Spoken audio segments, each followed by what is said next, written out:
everyone, this is Joseph Network TV, bringing to you more accurate news from all around the world. Please kindly subscribe to our channel. If you have done so, we say thank you. If you are yet to do so, we say please do. And please don't forget to press the red button for more accurate news. Reducing political corruption in Nigeria. Corruption has been around with us even before Nigeria got her political independence from her colonial overlord, the United Kingdom.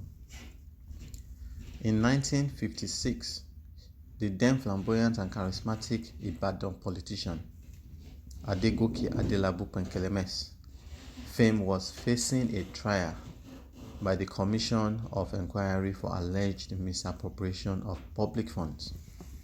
He was forced to resign as the Minister for Social Services. He had the overt backing of the masses as he parked his car in a public spot and asked his constituents to enter the car from one side to the other.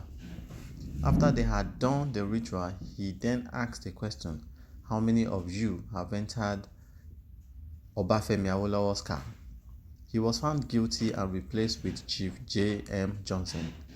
The masses wouldn't hear of the prosecution of their beloved leader as tribal sentiment came to play that the Premier Awolowo was an Ijebu man, and so why should their Ibadan son be on home soil? Nnamdi Azikiwe, aka Zik of Africa, was indicted by the Foster Sutton Tribunal in 1957 while he was the Premier of the Eastern Region for a conflict of interest with regard to his dealing in African Continental Bank, where he had an interest in rather than faced his prosecutions. He hurriedly called for the general election and whipped up ethnic sentiment to the ever-gallant masses to see him coast again to electoral victory. The colorful Ozomba and Caliber fame was asked a question by a journalist as to the source of his sudden and unexplained wealth. He equipped back by replying, "From source known and unknown." Independence came,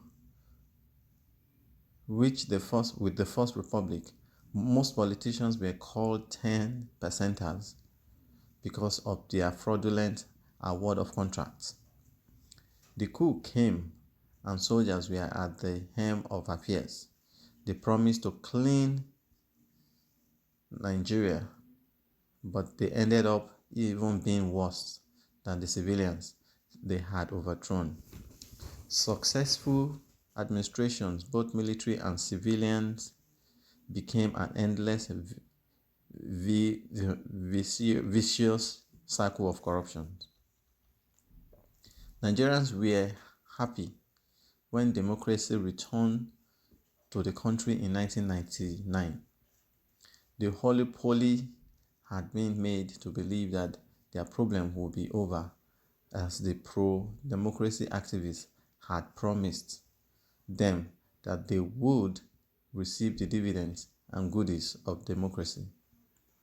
No sooner had they settled down to governance that the members of the National Assembly demanded for furniture allowance and other ridiculous allowances. The late Chuba Okadibo, smarting from his loss to Evans, was quoted to have said that the legislators were not in Abuja to spread poverty. They were able to twist the executive into meeting their demands. We recall that the governor of Kaduna State, Malam El-Rufai, made an allegation that Senator Ibrahim Mantu, the then Deputy Senate President, asked him for a bribe to confirm him as the Minister of the Federal Territory. The then Olusegun Obasanjo presidency set up the EFCC to tackle the surge. His critics contended that it was a mere instrument to witch-hunt political adversaries. The nation was regaled with the fact that $10 billion was budgeted for the power sector in the Obasanjo presidency, and the nation still remains in perpetual darkness more than 12 years after. Politicians have been emboldened to dip their hands into the cooker jar, as they know that at the very worst they will get a mere slap on the wrist as punishment. We recall the ridiculous sanctions given to the former Edo State Governor, Lucky Igbenedion. He was so remorseful that he kept his fine in the boot of his car, which he paid in the court. If not for the extradition of Chief James Ibori to the UK, he would never have been jailed in any Nigerian court. Former Rivers State Governor Peter Odili has gotten a perpetual injunction since he left office over a decade ago, which has ensured that he hasn't been prosecuted for alleged corruption by any law court in the claim. The current Minister of State for Petroleum, Silva, was given his 48 houses that were seized by the EFCC the moment he defected to the ruling APC, and was even re-awarded with a juicy ministerial appointment. Senator Godwill Opavio also has a case to answer with EFCC.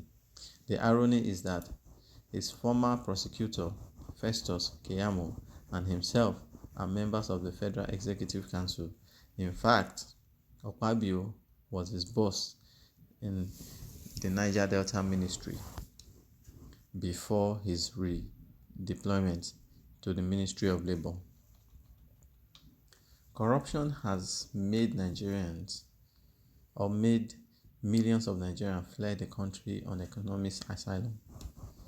Many have died, as Sani Abacha was kind to call them, consulting clinks in 1983. Now they are akin to death chambers. The nation has been denied its chance to stand tall in the comic of nations, as it is among the giants.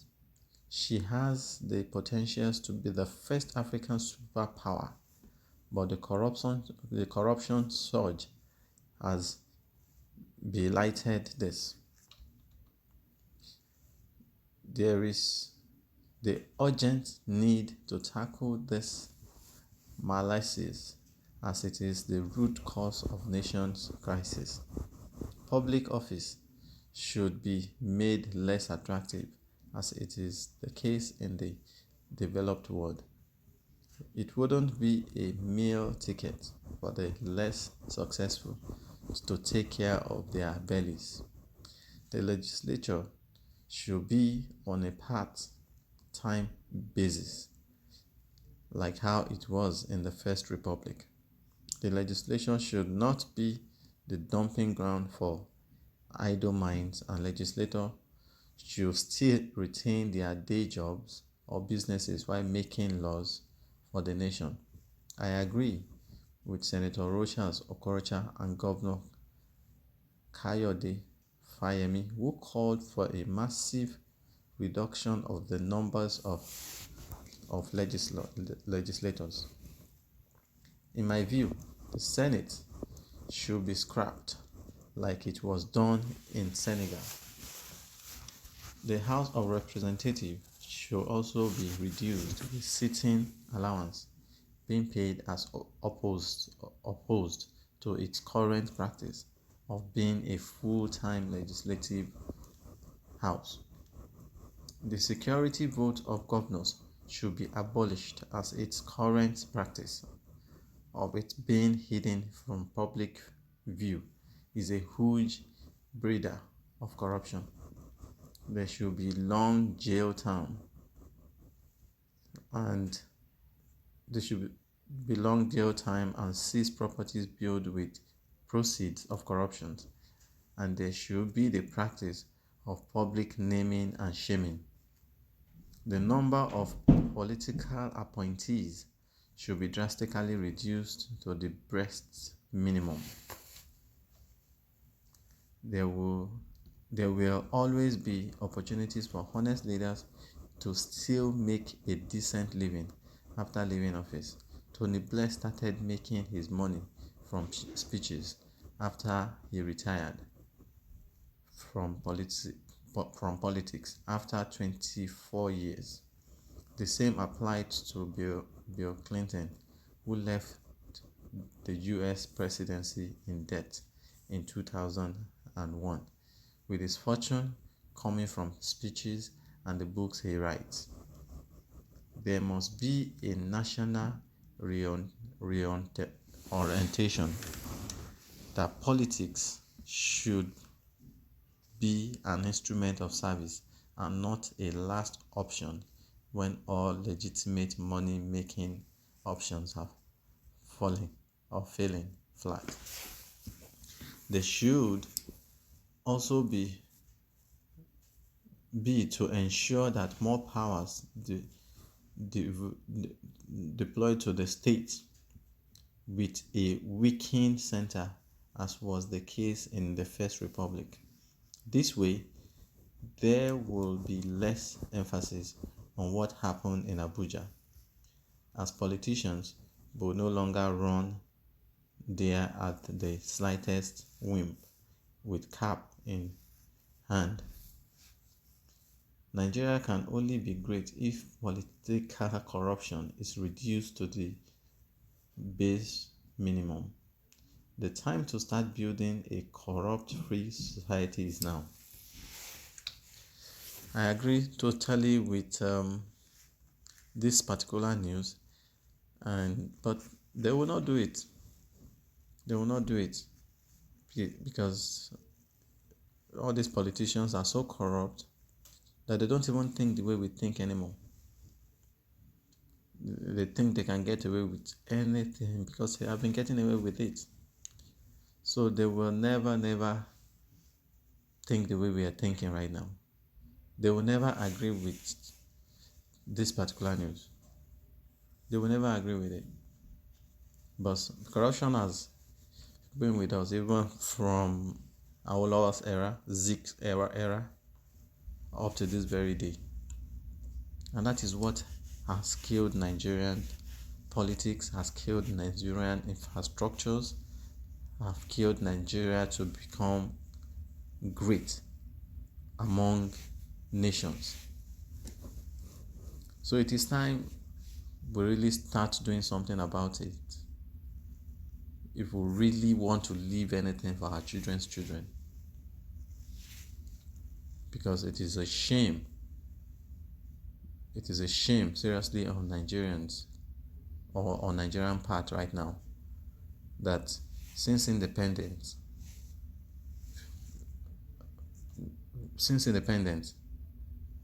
we are still talking about corruption. And it's getting worse and worse by day. Every time, every day. There is no state in Nigeria and no leaders in Nigeria right now that are not corrupt. You know, they go there to just share the national cake, according to them. They go there to give themselves contracts. So, what do you think about this? What do you think will be the solution to this particular mess that Nigeria has gotten itself into? Please kindly leave your comment in the comment box, and please don't forget to subscribe. If you have done so, we say thank you. If you're yet to do so, please don't forget to do so. And please help us share this particular link. Help us share this particular news.